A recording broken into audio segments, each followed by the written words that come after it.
Welcome to the coaching and wellness session. We've got two star surgeons here, Jake Greenberg and Elizabeth Raskin, who you've heard from earlier today.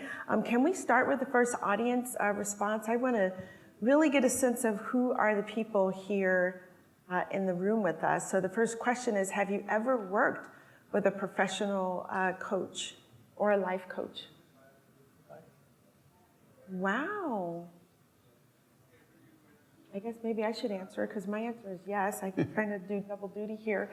All right, well, that brings me to the first question for you, Jake. I mean, I think when we think about coaching, and when I think about coaching in my conversations, my prior work with Jake at Wisconsin, I think about surgical coaching because that's the research we were doing. But then there's other types of coaching, whether, in athletics, whether in music, personal coaching, so on and so forth. So any thoughts on, or things you want to tell us about your experience with coaching, even outside of surgery? Yeah, no, I mean, I think that my experience with it started in music, which was my background beforehand, and the exposure that I had to it came through my family. My mom was a concert pianist.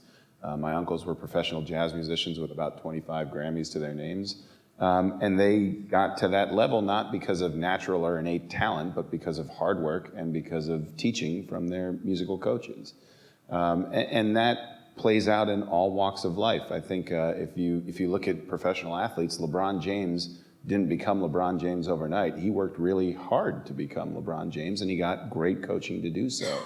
And we as surgeons, I think, have had that throughout our careers and throughout our training, and now trying to formalize it beyond training is really sort of, I think, the next logical step so that people can continue to improve over the course of their entire career. Yeah, I'm getting this vision here. I mean, so you're a young kid, you got this music family. I mean, was it a part of it, part of your life, every family gathering? And at what age did you sort of really recognize what was happening? Pretty young. I mean, we all started playing piano when we were 5, and then everyone was encouraged to pick up other instruments. My brother was a drummer and a guitar player, and started a band and needed a bass player and told me I was going to play bass. And then fell in love with it and still play usually half an hour to an hour almost every day still. So it's something that it's still a huge part of my life. My kids are now playing musical instruments as well. Our son is now the drummer, which my wife thinks was a terrible decision making in terms of parenting, but he's going to be good someday, and then we'll have our own family band. It'll be perfect. Awesome. All right. What about you? Well, I grew up actually in a musical family as well. My father is a jazz pianist and my brother is a jazz saxophone player, but I didn't inherit that gene, nor did I work on that gene, but rather spent more of my time in athletics. And I oftentimes reflect on this because now I'm in practice in an academic setting, but I am teaching and coaching others, but for my whole life, I was being coached by somebody else since the age of 4 when I first started playing soccer. And so I have found that sometimes you're missing that component, that what a coach can bring to your life, especially if that's the way that you experienced your youth and into your collegiate years. You were used to somebody helping you find your potential or helping you make the most out of your potential. And then coming into the other role where I'm coaching others, I oftentimes ask myself, well, do I still need coaching? And I think the answer is yes. So in one element, I find that, and that's what I do athletically. I still go to a gym. I go to a CrossFit gym, and I have coaches there. But it's a little bit different. That's 1 hour of the day that I spend with coaches who are coaching a whole other room of people. But I sometimes reflect on that and think, I think my career would be better with a life or a professional coach. Mm-hmm. So I'm hearing a theme here. This is a lifestyle. I mean, Jake's an hour practicing, you're an hour, with the music, and you're an hour with your workout coach, and that requires discipline and some timing, and it is what you care about. What I'm curious, and if I can get anyone in the audience, I mean, you've got 2 people here who have actually really made some element of coaching part of their life. For those of you who've never ever had a coach, what question do you have? Anybody? Anybody wondering how it would help you? Or how you find the time. How you I mean, I'm inconsistent, right? So I try to work it in, but I know what it takes, and it is how what you value, and you make a commitment and a priority to it. Let's have the next audience response questions. We've got a few that I think will help us understand the audience. So where do you go to for self-help or self-training? We've got some options there. I think for me, this is what I definitely do more, as more real time, as questions kind of come up during the day, or interactions, interpersonal, or things that I'm learning, I'll look online and see how do you do that. And so, yeah, it's the mentors, that's the tried and true leadership courses. This is definitely fitting in friends and the internet. Sage's Townhall, thank you guys. I threw that in there just to see. The head of family. just to see what That's right, happened. that's Yeah. That's right. Well, yeah, I mean, and I guess in your instance, well, it's changing a little bit. Family, what I find, the interpersonal things for family can help, but some folks, some of the, if they're not in surgery or medicine, they don't understand some of the real, nitty gritty details. Any of these ring true with either of you? Sure. I mean, one thing that it may not seem obvious to all of those in the audience is when looking for coaching in my life, one of the areas I looked for was, this work-life balance, but specifically with raising children. I just had a baby about 4.5 months ago, my third child, but trying to figure out, how do I still do this? And so I've asked other female mentors and colleagues, how do you manage, pumping milk when you need to go to the operating room? How do you manage to be at your kid's soccer game, or how do you make this a commitment? So looking for mentors and coaches that aren't necessarily obvious, at least to all of us, but specifically in my life, I had forgotten. It's been 7 years since I had my first child. I was looking for coaching again in that realm because I wanted to be good. I wanted to be good as a surgeon. I wanted to be good as a mom and a wife. And I think asking for coaching is probably the first step. It's actually admitting that you could do a better job if you had somebody who could play that role in your life. I think that's what it honestly is having that insight. Yeah, the irony, it's about efficiency. You put the time in to get the help, and you kind of feel like you never have time to do it. But then if you're getting the time to be more efficient in all these other areas, then you can actually make more time. What about you, Jake? Some of these areas ring true? No, I think the insight that you mentioned is critical, right? I think the people that have that insight and realize that there are things that they can do better, which should be all of us, right? We can all always be better at something in our lives, that then seek help for it are the ones that have the greater pathway to success, right? I mean, I think the key of just doing what you do well and expecting that you'll become an expert in it is probably not right. The way to become an expert is actually find what you do poorly and get better at that. And once you get good at that, move on to the next thing that you're not so good at. And just be constantly trying to improve in sort of every aspect of your life. And I think the beauty of coaching is the coach can help guide you in whatever that aspect is, right? They shouldn't be forcing their own mantras and their own teachings and their own beliefs on you. They should be helping you to self-assess and figure out what you're doing poorly and how you can get better at it. Right, that's great, thank you. We'll have the next audience response question. I'll keep rolling through these. Any of you taken these Myers-Briggs personality test? Yes, almost everybody has. We go on to the next one, next audience response. Emotional intelligence, there's a lot of stuff out there.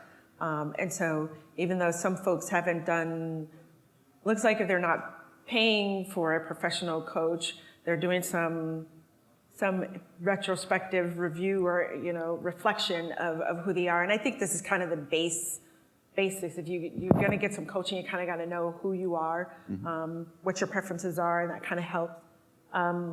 Next audience response question. And I think when you take those tests, the key to focus on is what are your weaknesses, right? Yeah. It is really, really eye-opening and helpful to get a 360-degree evaluation so that you can see what your leaders think of you, what your peers think of you, and what your direct reports think of you. And yeah, it's always nice to see what they like about you, but it's more important and more helpful to see what you are not good at and work on improving that. And I think that's really the key.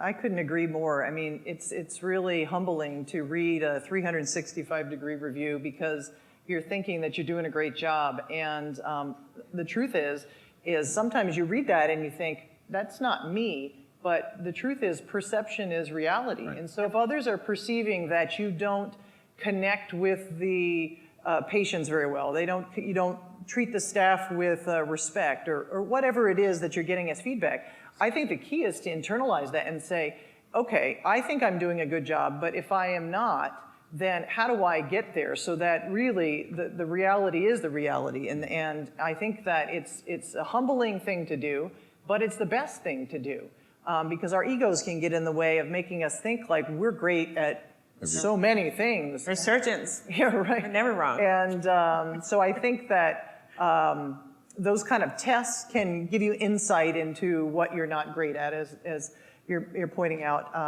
But it can't just be one of those Facebook tests, you know. What is Which your character are you? Right. Which character are you? Right. We're a little pressed for time, but this is good here. I want to go a little personal.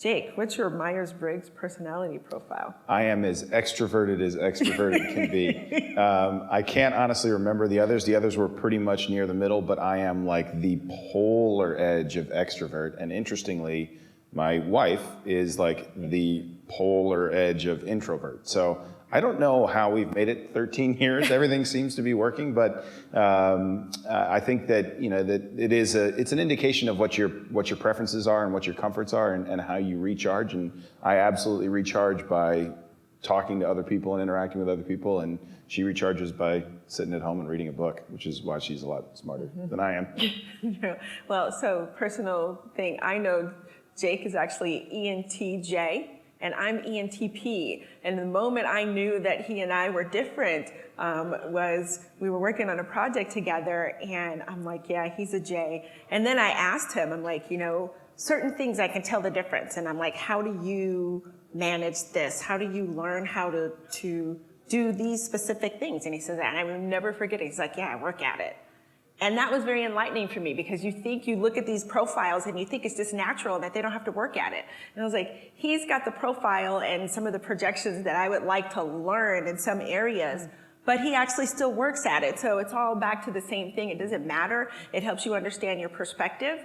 But when you see something you like in someone else, ask them, what do they do, instead of just assuming it's a natural. I'm going to do one more. This one is about mindfulness. I think, someone have read articles about it. It's kind of common. Here's the last question here, and then I'm going to bring it back to these guys. Go ahead with the last and final audience response question.